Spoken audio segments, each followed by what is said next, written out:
You're listening to Shift, Human First Financial Guidance with Ross Marino.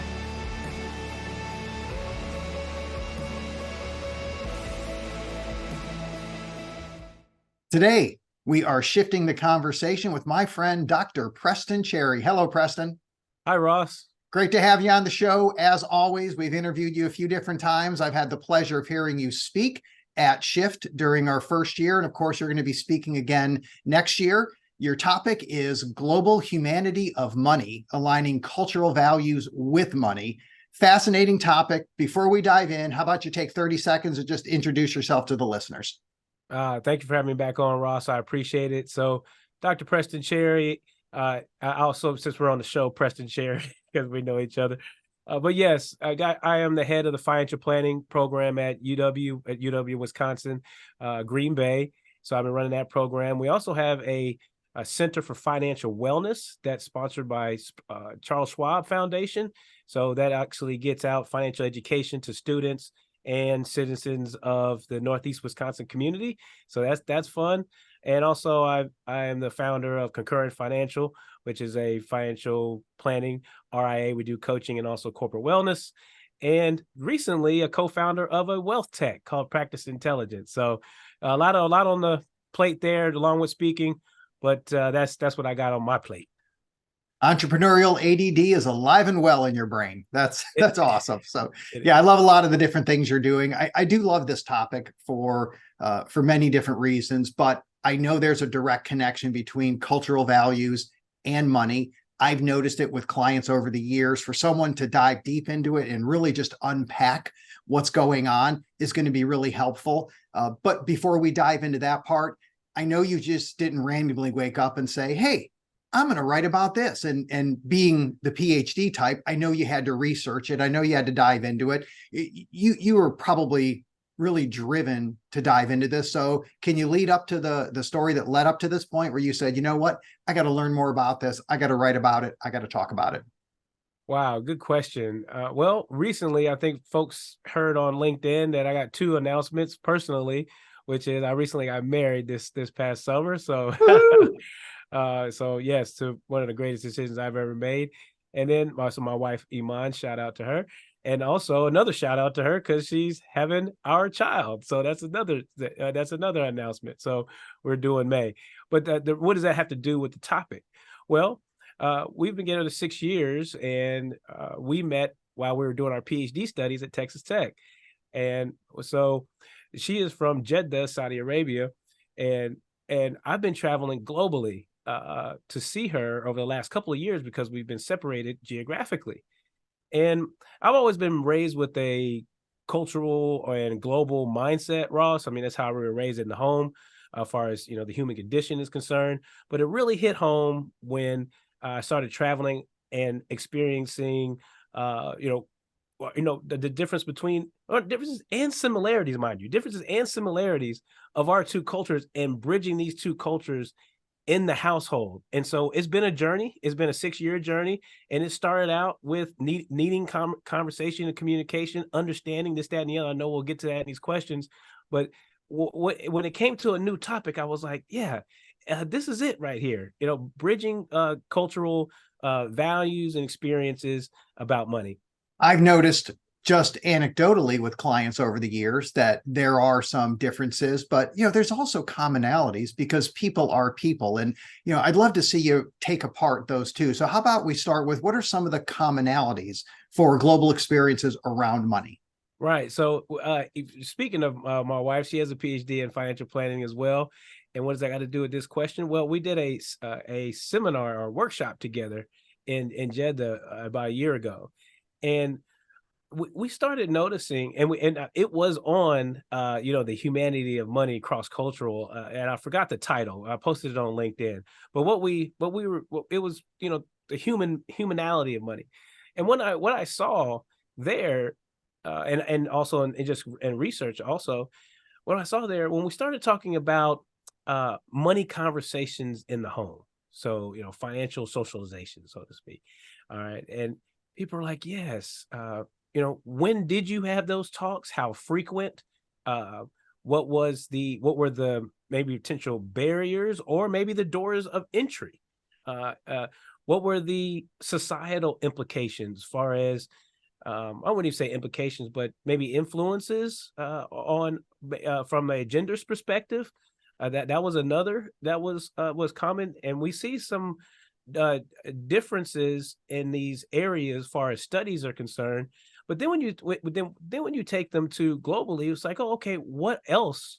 What are the factors? Like I said, the common factors that are cross cultural. So money talks in the home, gender conversations, societal relationships with money, like far as status is concerned. We saw these, which was comparison's sake. I always like to say to folks to unfomo your finances, unfomo your finances, which is fear of missing out. You get this comparison mentality, and we all have it. So what I found was, Ross, and what we found during that presentation was, people were like, yes, that's me as well. And it really didn't matter about the border.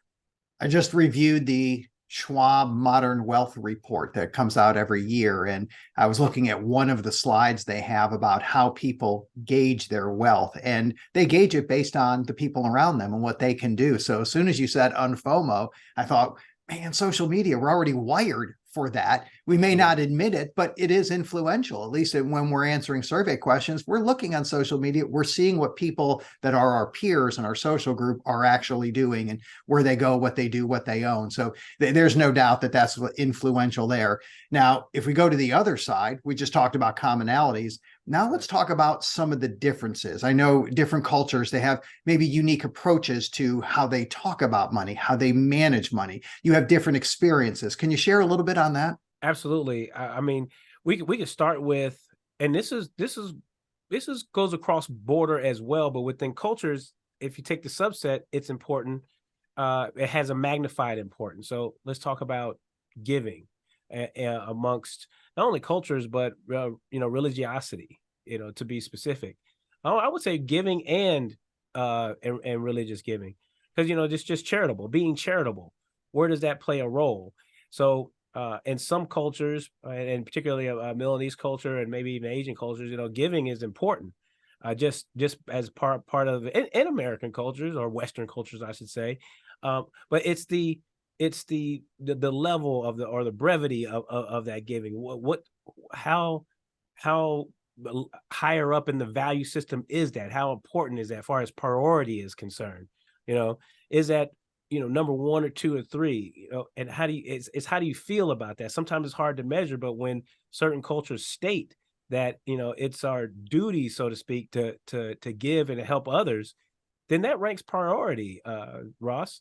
So when you're talking about money alignment, life and money alignment, which gives your money assignments, well, and then you allocate according to assignment, well, then it's all on a priority list. And then to further that along, I would say, religious giving, we have tithing and across different types of religious beliefs. Well, what's that amount? How dedicated are folks to that amount? And also too, is there space to maybe back off of that a little bit in order to help themselves financially, in order to get back on track? And those conversations are, what type of space do we have to make adjustments with giving, and even giving family? And one more, I say giving with family.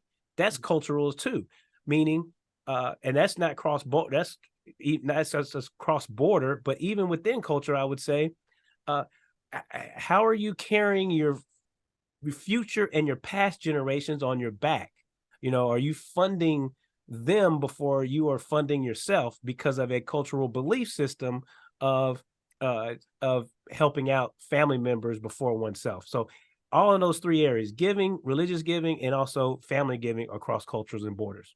I noticed many years ago, having a conversation with someone from another country. It was actually someone high up in the government in Lithuania. My wife is a dual citizen, so she's also a Lithuanian citizen, and this was her uncle. And we were having a conversation after Lithuania opened up and was trying to install democracy. And What really stuck with me from that is he talked about how when people don't trust their government, when they don't trust the economy, it's hard for them to invest. And as I'm listening, I'm thinking through my head, no wonder they're sitting on cash or buying gold or doing something that they believe is reasonable. It's not because they don't have the data or the information. They haven't grown up in a system of trust. And I asked him if he was going to help change that.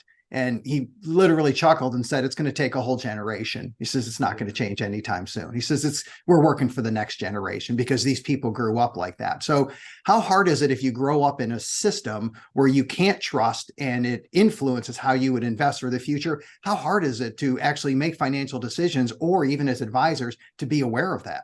Right. That's a great point, Ross. I mean, now we're talking about generational financial trauma in that regard. And there are traumas that then alter relationships with money, and one of them being exposed to systematic failures that govern us, or systematic failures in our private firms, and so people, and what that leads to is like what you mentioned, which is mistrust.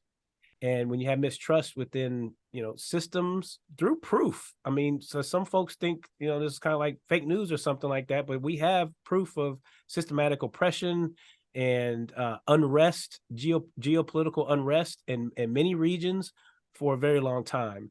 And those affect folks.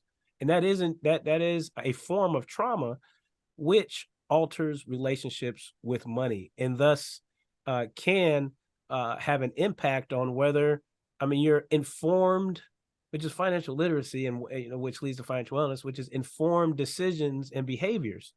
Well, if there's a lack of financial compassion within the system, then we can't even get to financial education, which leads to financial literacy. So all of those barriers are a restriction to overall just life well-being, because there's no financial wellness and there's no overall well-being as well, or at least it's greatly impacted, because it's not like you can't.